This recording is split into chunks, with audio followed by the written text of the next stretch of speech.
Hey you guys, okay, so back as promised in yesterday's video about the SVT attacks.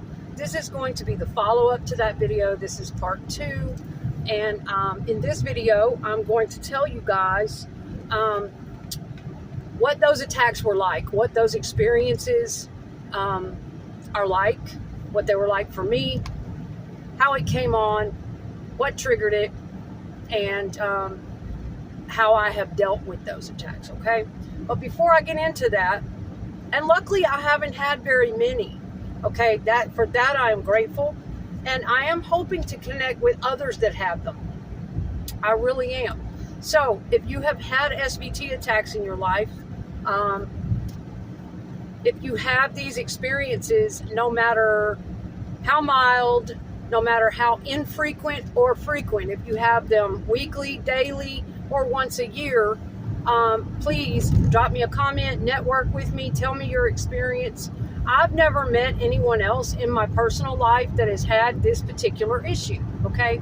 So anyway, but before we get into my experiences, the very first time this ever happened to me, which really wasn't but a couple of years back, the onset was later in my life, but the anxiety and other issues surrounding my heart have been kind of a lifelong thing, okay? But let me just make it clear.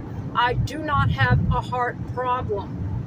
It's hard to explain, okay? It's not so much to do with the heart as it is to do with my anxiety disorder, my hormones, and kind of the way I'm wired and certain things I've been through in life, okay? It's kind of complicated.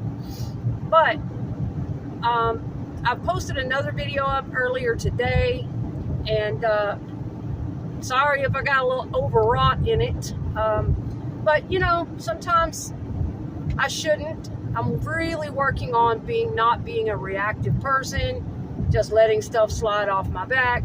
But you know, when I posted the video about SVT attacks yesterday, I guess somebody took it the wrong way. They left a bunch of, you know, weird commentary there, kind of invalidating and, you know, talking about, well, who doesn't have stress, and talking about demon spirits, and which, hey, I can get down with that talk, honey. I sure as hell can. It's right up my alley. I can talk about all that kind of stuff. But I just felt like they really didn't understand the context of the video, and it seemed to me like they didn't really understand what the hell SVT is. I think sometimes people are literally just going across YouTube, not even listening to the videos, just picking out random videos to comment on and say weird shit to people sometimes. You know what I'm saying? So whatever. All right, guys. So the first time I ever had an SVT attack, let me give you just a tiny bit more backstory other than what I did in part 1. If you didn't see part 1, it's here on my page. You can check that one out too.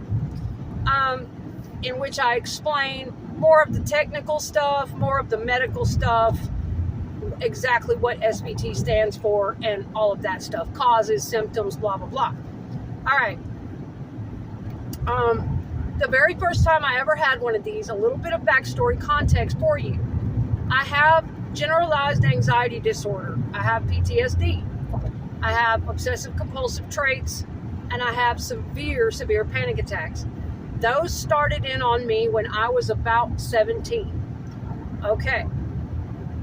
I grew up, my formative years from my earliest memory on, in a very violent, dysfunctional, chaotic family home. Father alcoholic, mother personality disorder, you name it, it was freaking going on, okay? But that's not to say that at times I didn't feel loved. But that's a whole different video, okay? People just love to come at you like you're feeling sorry for yourself or some shit. Well, I'm not. And I'm one of those cases that it's really, really complex and mixed up. I felt both love and abuse from my father. He was both affectionate, loving, adoring of me, supportive and protective of me many times, playful. I have really good memories with him, but at the same time, I have really, really bad ones. Very, very dark, traumatic ones, okay? And that is what I come from. That is my life story. And those are the things that I've had to work through in my life. And I have, and I still do. So, moving forward, what? Blah, blah, blah. It just went right out of my head. Does that ever happen to you guys? It's been a tough day, okay? It has been a tough day, and I'm taking a break right now. I'm having a coffee. I'm going to go check on my little chihuahua and just relax my brain a minute because I do have to go back to work. Yes, the backstory of anxiety. Okay, born into a family with different types of mental illnesses, personality disorders, predispositions for addiction, genetic, it's all in there.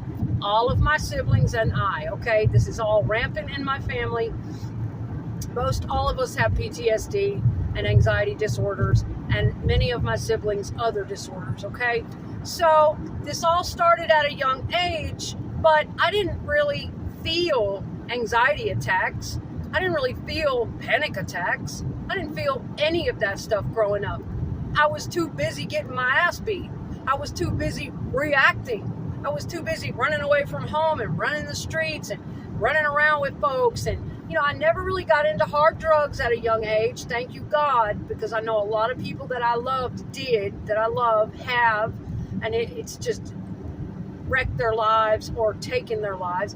I did get into an addiction later in life. That's a whole other video too. But I need to give you this little bit of context before I tell you about the SVT experiences and what they are, how fucking terrifying they are, and what those things felt like. Anxiety, right? But I never had panic attacks growing up. I never, felt like, I did occasionally have psychosomatic things like, oh, my stomach hurts, or, little weird illnesses from time to time. And I think that was probably the abuse coming out because I couldn't tell anyone. I kept those secrets for many, many, many years growing up in that until I was about 15. Started running away at about 12, but I still kept the secrets. Every time they would catch me and ask me what's going on, yada, yada, yada, I still did not tell. I did not confront my father, have him brought up on charges until I was 15 years old, and finally able to put a stop to the cycles that had been going on in my family generations back, that had happened to him and his siblings and probably his parents and on back, okay? And this came from my father and his family. A lot of them told me these things. So, and I've got videos on my page about that stuff too. So, all the chaos, running, you're not going to feel the panic attacks in the heat of the moment. That's why it's called post-trauma, after the fact. It is trauma and panic and feelings that come upon you from out of nowhere long, long after the event happens. That's what post-trauma is. All right, PTSD. Okay, so, years and years go by. My father goes to prison. I'm running the streets, and I'm here, there, and everywhere, in and out of institutions and in and out of youth homes. I end up getting married at 17 and then divorced. I'm just all over the map, right? Well, I start to settle down a bit. I start to grow up a little bit and calm down. I get married a second time at 21, and I have 2 children. And long story short, as the more my life calms down and all that chaos and running and, distractions and all that goes away, the terror starts to come on my body. The waking up with night terrors in the middle of the night. My husband would literally have to drag the mattress off the bed and into the living room because I would wake up with night terrors. I was scared to sleep in my bed. I'd have to go outside and literally do laps and get air. And the physical sensations of the panic attacks were just monstrous. Tight throat and feeling like my heart was going to do something any minute. The feeling of impending doom. If you've ever suffered from panic attacks and anxiety attacks, then you know what I'm talking about. The real physical ones. So anyway, that's all early years, okay? That'll be another video talking to you guys about anxiety and panic attacks and my history with those and how I coped with those things over the years. It's not a solicitation for pity. For the trolls, let me remind you, back off with that shit. Just telling a story. Just simply talking and sharing. That's what it is, Okay? So coming on down through the years, I've got my kids and whatnot, and the anxiety and panic attacks, they change forms, they change the way they manifest, different physical sensations. I'll put all that in another video. But I started to notice somewhere in my late 20s, every time I would get my cycle, in my PMS time, the week before the cycle, not only is that's horrible too, I have PMDD. It's a premenstrual disorder, premenstrual dysphoric disorder. It's a mood disorder. And I know this makes me sound kind of bad, but, there are people that have fucking hundreds of things wrong and, that suffer way more than me. Actually, I'm pretty damn healthy, and I thank God for it every day. I do have some anxiety shit going on and a couple little things here and there, but I thank God I am basically pretty healthy, personality disorder free. I've had my psych evaluations years ago, had a therapist for 30 years, known her since I was a child. I thank God for the progress I've made and that I claim health. I claim mental health, I claim physical health, but, shit happens. I'm human. I've got some things here and there. And so every time I would be before my cycle, I would notice my heart starting to race out of control.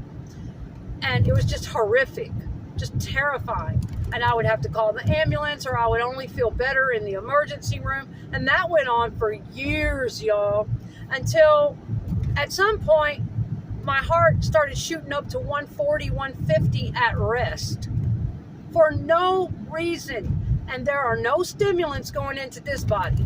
Never done cocaine, never done any of that kind of stuff. I didn't do drugs. I didn't even drink coffee when all that first started. I do now. This was literally my body wiring, and it wasn't a heart problem. I had been checked many, many times, okay? This was horrific. My body responding to horrific violence and trauma upon it as a child, but yet I was fully grown, and this was years later, and I wasn't even thinking about none of that shit. That's what it does, okay? So, I end up not wanting to, because I was the type of person that didn't even take a Tylenol. I would literally go to the dentist and throw my prescriptions away back then, okay? That's how phobic I was. I've always been quite phobic about drugs, pills, things like that. But reluctantly, I had no other choice. My heart rate was stuck at 150. It was skipping. It was tripping. It was fucking weird, but it still wasn't SVT. That's not SVT level yet. That's actually nothing. So, but that was horrific in itself. It was horrifying. Okay? And it went off and on for about a week, and I didn't know what I was going to do. I really thought I was going to die. And so I went to my doctor, and he goes, well, look, I'm going to put you on a beta blocker. And y'all, one of my worst fucking fears in the world was having to take a medication. I couldn't even swallow. I tried to do antidepressants one time for a week, or anti-anxieties. I tried to get, my therapist tried to put me on Paxil. Thought it would help me. I couldn't do it. I had to call her every day and get her to talk me into swallowing it. And I mean, I was literally that terrified and phobic back in my 20s, late 20s, early 30s. It started to subside, but a lot of work on myself had to be done. And so, long story short, I end up getting put on a beta blocker called Corregard or Nadolol. It's like a blood pressure pill, but it's a beta blocker. Anyway, that was crazy as hell. I was scared to death. It took me about 4 months to adjust to it. I would wake up every night in the middle of the night like, am I still alive? You know, because after about 30 minutes to 40 minutes, when you take Nadolol, that motherfucker slows that heart down. And I loved it. I loved it. I swore by that beta blocker. For about 10 years, I never had another fucking panic attack. because a lot of it was wrapped up in fear of my heart racing, or my heart racing out of control every PMS cycle. Well, that beta blocker blocks the effect of adrenaline on the heart. It doesn't cross the brain barrier. It didn't get me high or anything. It simply blocked the effect, that fight or flight that malfunctions and the adrenaline burns in your chest. Well, some of ours malfunctions, and it helped me greatly. Oh my God, okay?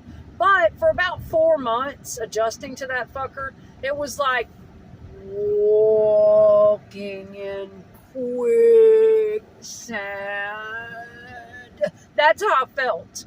I literally felt like I was walking in quicksand all day long, and I could barely make it to work and go home and sleep and take care of the kids, get them to school, maybe a load of laundry, and hit the fucking bed. That's all I could do until my body finally caught up to it, and your body will finally catch up to it. So anyway, just to give you some context, I have a long history with anxiety attacks. I have a disorder, an anxiety disorder. I have several of them, all in one little cluster, umbrella. And I have a history of racing heart, but I do not have a history of heart problems. I've been full checkup with the cardiologist several times.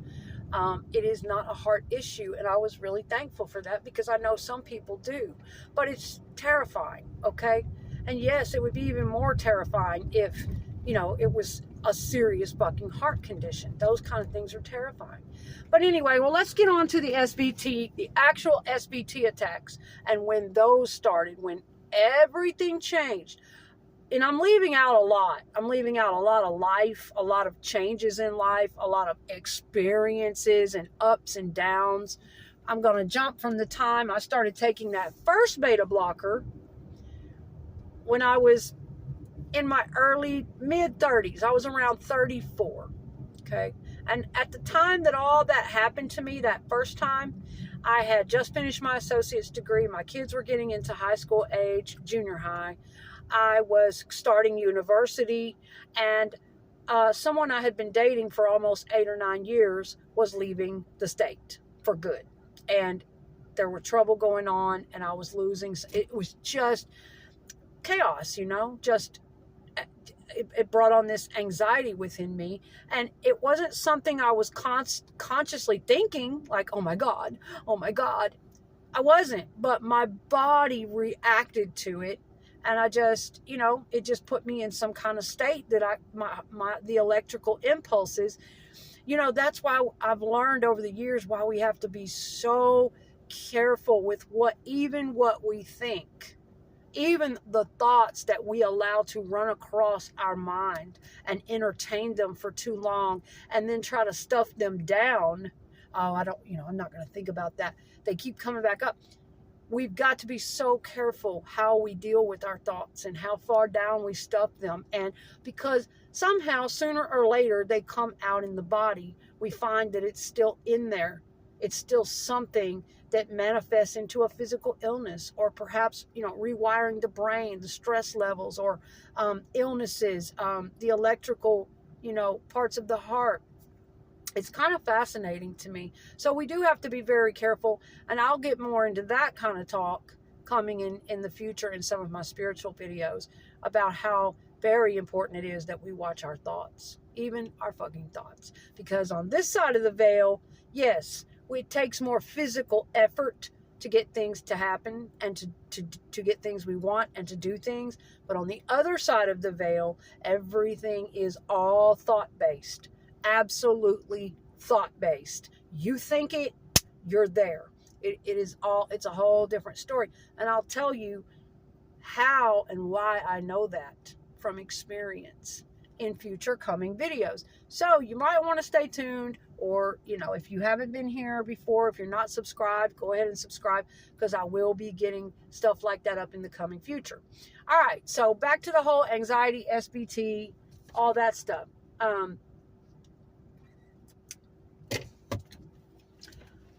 So jump from the time they put me on the first beta blocker, about 10 years go by. I told you what was surrounding And there's a lot more that happened, but, going through a tumultuous relationship back then, constantly being reactive.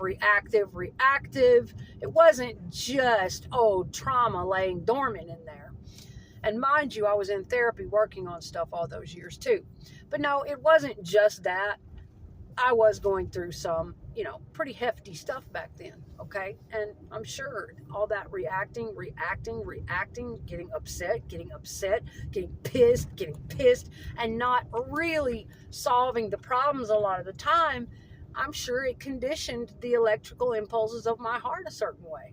I'm sure, stress, like they say, can take your ass out. Excuse me. So, I've got to hurry up and wrap this video because I'm about to pull up at the house and I need to hop in and get my little chihuahua out. So fast forward about 10 years and I kind of stopped taking my beta blocker. I kind of fucked up. I was in a completely different relationship. Children were grown. Totally different living situation. It was very chaotic. That's an understatement. I can't even put words to what I was going through with this person. It was probably the most extreme situation I'd ever been through in my life. And I loved this person dearly. He passed away last year, matter of fact. And I'm, the shock and the grief, and it's just been crazy. But I was living in, a certain chaotic, dysfunctional situation to the extreme, and had stopped taking my beta blocker, had gotten busy and trying to keep up with him. He was a lifelong alcoholic, had a lot of medical problems, mental and emotional issues, had lost a child, and he really just wasn't long for this world, and I knew it. And I had, at the time, was devoting most of my life force to him, to his needs, to his, fixing his meals and bathing and cooking and running and working. And, and sometimes he was able to get up and get healthy here and there and work and do things too, but you get what I'm saying. I was putting out a lot of energy on this man, and somehow I slipped through the cracks, and I didn't have time for my medications, and I didn't have time for appointments for myself and checkups for myself and keeping myself on track. So long story short, I just kind of quit taking my beta blocker. He took the same beta blocker, so very bad choice, but every once in a while I would just take his. I would quarter his and take a lower dose. And I thought stupidly, well, maybe I've just outgrown this condition, maybe, or whatever it was, maybe it'll just never happen again. And you know what? It probably would have never happened again, but I don't ever recommend you go off your beta blocker. Don't ever instantly cease taking a heart pill.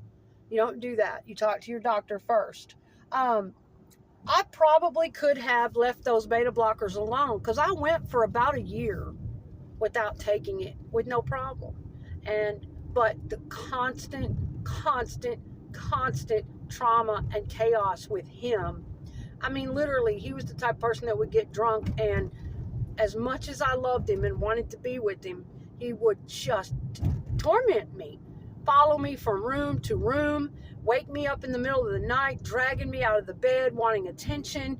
It would just send my heart rate through the fucking roof. I would get angry. I would get frustrated. I would get sad. It was just one of those situations, man, that I was having to force myself to deal with it and make a choice to get out of it. And I was putting it off, and didn't want to.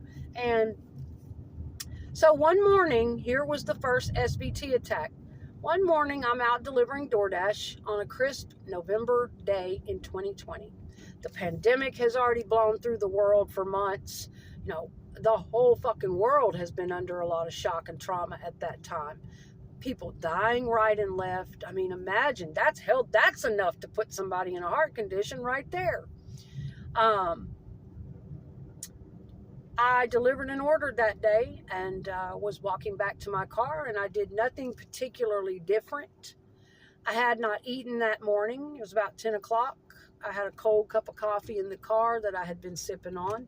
Bad news, empty stomach, cold coffee. And I had been probably very sleep deprived because of the relationship with this person and him being drunk all the time and his needs and the way he would follow me from room to room and never let me get any rest. Those are things that can trigger SVT. Being worn out, exhausted, anxiety, stress, caffeine, smoking, all very, very bad things that can trigger it. And so I was walking to my car, and all of a sudden I felt my heart skip a beat. And it kind of took my breath. And I thought, oh, well, fuck, I'm used to that.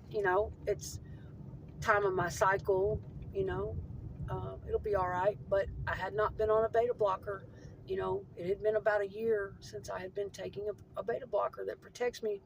And the next thing I know, I thought, ooh, okay.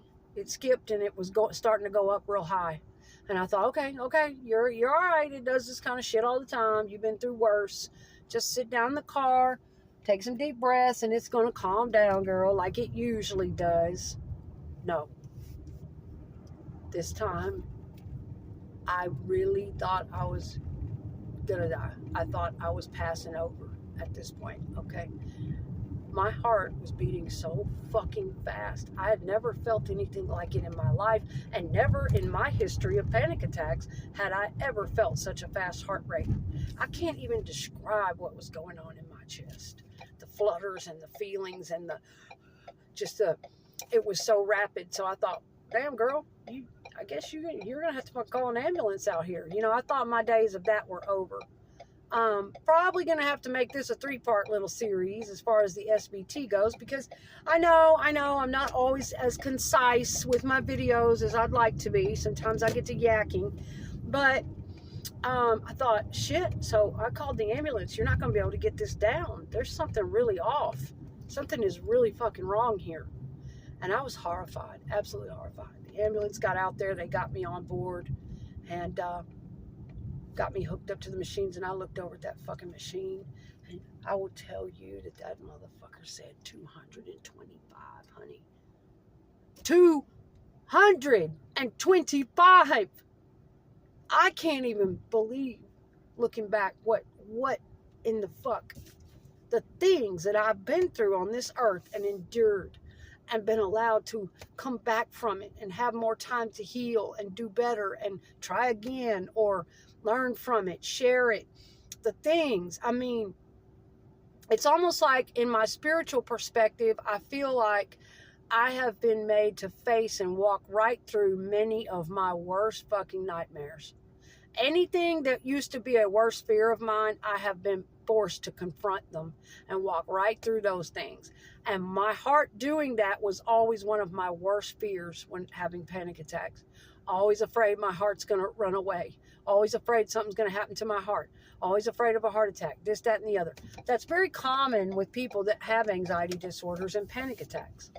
So they kept trying to get a vein. They tried some different techniques to get that heart rate down. It wasn't happening. They could not. They kept blowing my veins. They're bad. So they had to transport me to the hospital, y'all. My heart rate was like that for about 40 minutes. We got to the hospital, and this is the first time, okay, my first experience with this.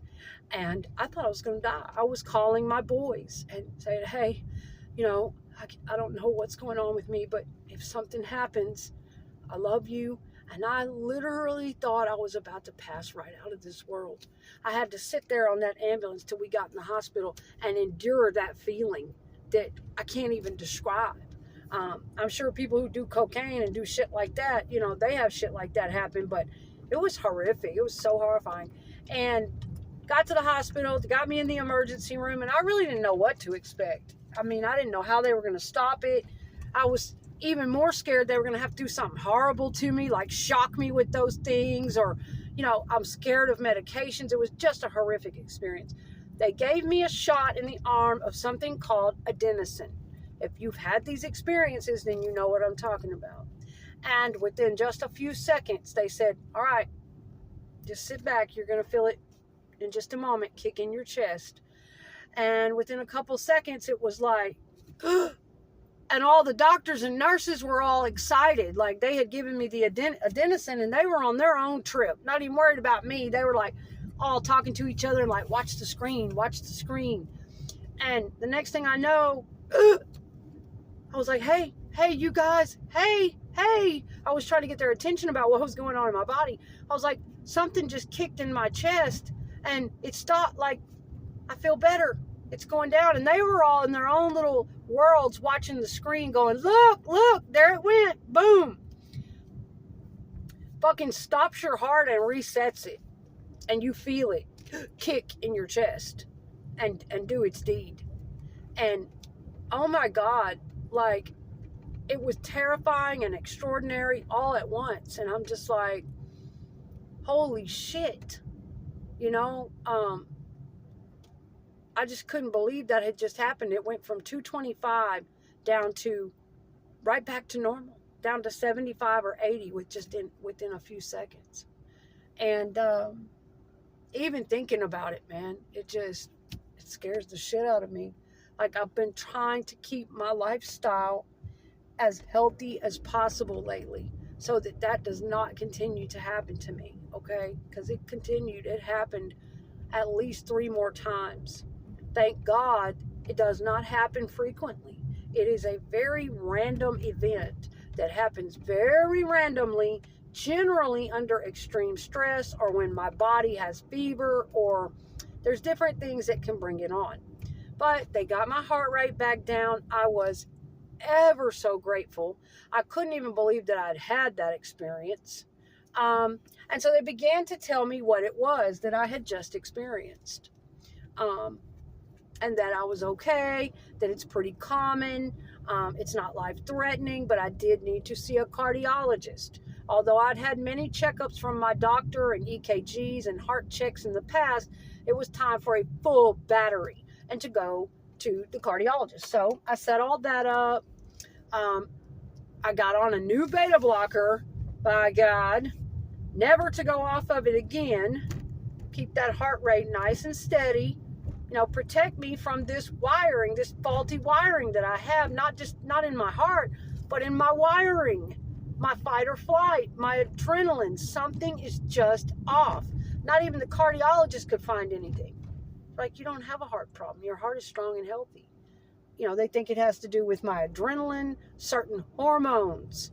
I'm telling you, it is related very much to my hormones and my PMS cycles. So that was the very first experience with SVT. And I went to the cardiologist, like I said, got that checkup, got on my new beta blocker. And then I probably have time to tell you all about one more event. But really, it hasn't happened that much, okay? Since 2020, it's probably happened 3 times, which is enough. It's horrific. It's scary. The second time it happened to me, I had tried to make some lifestyle changes. There's a lot I'm not telling y'all in the in-betweens that went on and whatnot.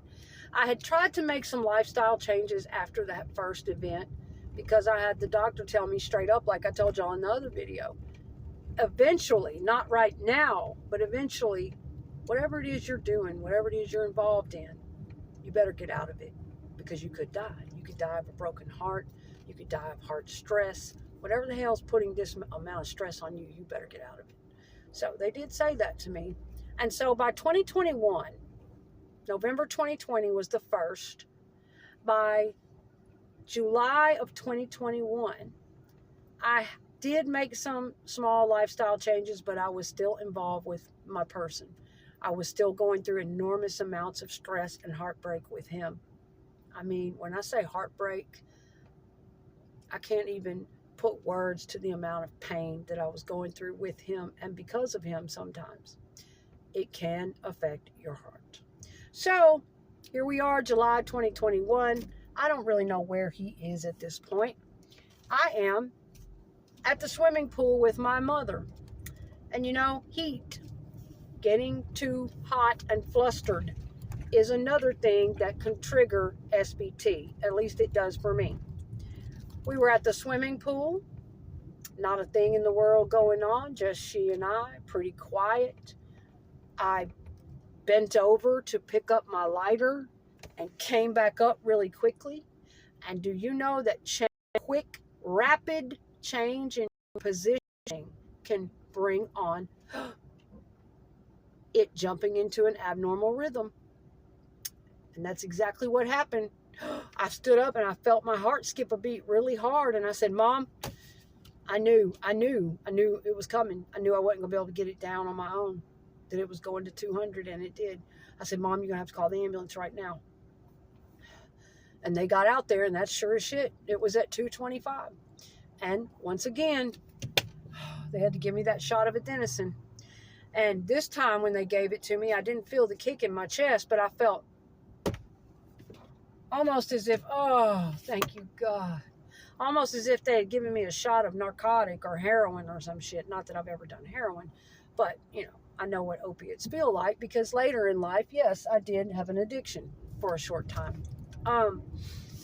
So that's what it felt like the second time. They gave me the adenosine, they got me to the hospital, got me checked out. I was, and this time I was really freaked out about why in the fuck did this happen to me again? Because I'm taking my beta blockers faithfully. I'm doing the best I can, to make lifestyle changes. But all in all, even though it was a calm day, I was still overall living in extreme distress all the time.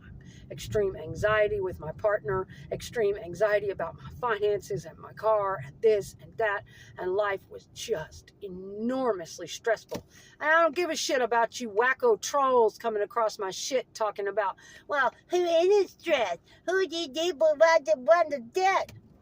Fuck off. That's what I say to you. Okay, so this is my motherfucking story. This was my stuff. This is my body and how it is wired. And maybe you don't know what the fuck you're talking about. Maybe you wouldn't know extreme stress. Maybe you wouldn't know stress if it hit you in the fucking face. How do I know? So the trolls can go on with that shit. So yeah, we're all wired differently. And, our bodies after enough time can only cope with so much. Okay? And they start to break. They start to malfunction and let us fucking know you need to change. Warning. All right, so that was the second time, but that second time I was still wrapped up overall, in a bad situation. Okay, then there was a third and a fourth time. The third time happened in a shorter time period. No, let's see. Between 1 and 2 was a pretty short time period, from November 2020 until July of 21. So that's what? November, December. That's about 8 months time. It wasn't even a full year. Okay. And then I went, after the July episode of 2021, I didn't have another one until January of 22. And so that wasn't a full year either. That was like July, August, September, October, November, December, January. It's about 6 or 7 months. And in January of 22, I had another one.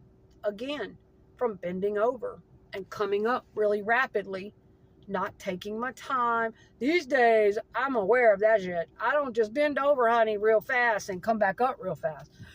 Because something about that change in posture. I've had it happen to me in the shower, picking up things and coming up real fast when I was super hot in the shower. So these are things that can trigger the SVT. I don't know what it is about that sudden change in movement, something about the blood pressure, or I don't know. But I had another one in January of 22, and then it went for a much longer time period. I did not have another one until April of 23. And at that time, I had COVID and I had fever, and something else brought it on. It wasn't movement. So, and other than the minor thing that happened to me yesterday, like I say, I was due again. It would have been a year this April. And I've been kind of aware of things like, hey, keep yourself extra calm. Maybe this shit won't come back. Maybe you can beat it, because you don't want to keep having SVT attacks. You don't ever want your heart to be up at 200 or higher, for any length of time. So listen, this video's gotten long, you guys. I'm going to have to get out and go in. I will do a part 2. I will follow up, and we'll finish up this conversation. And I'll, get into just a little bit, since I had to do all the backstory and stuff. I'll talk about the second and the third and fourth time it happened to me, and what those experiences were kind of like, and what happened. And then I'll tell you what happened to me just the other day. And it's actually good news. It tried to happen to me again yesterday, and I was able to beat it. I was able to keep it from happening. And I'm so grateful for that. And whoever commented all whack on my video yesterday about this, I don't think they understood where I was coming from. I wasn't complaining. I wasn't asking for pity. I wasn't saying, I'm the only person who's stressed. Get out of here. Anyway, no. I was just trying to give off the knowledge and the experience, and I'm very grateful that this particular time yesterday, I was a year and a few months overdue for that random heart thing to happen. And it tried to happen to me yesterday. And I will tell you guys the events that brought this on yesterday, and how I kept it from turning into a full-fledged SVT attack. And I did not require adenosine yesterday. And I am so very grateful for that. So there is hope.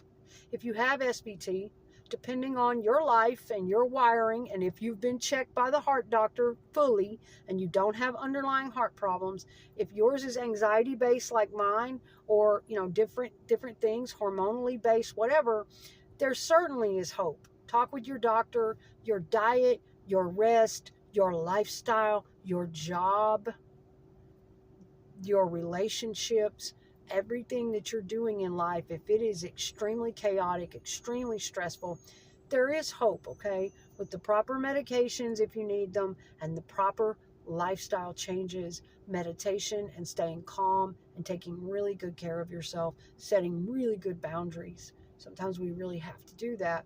So I will definitely tell you guys more about those last couple of experiences, and then what happened yesterday, how it was lurking over me.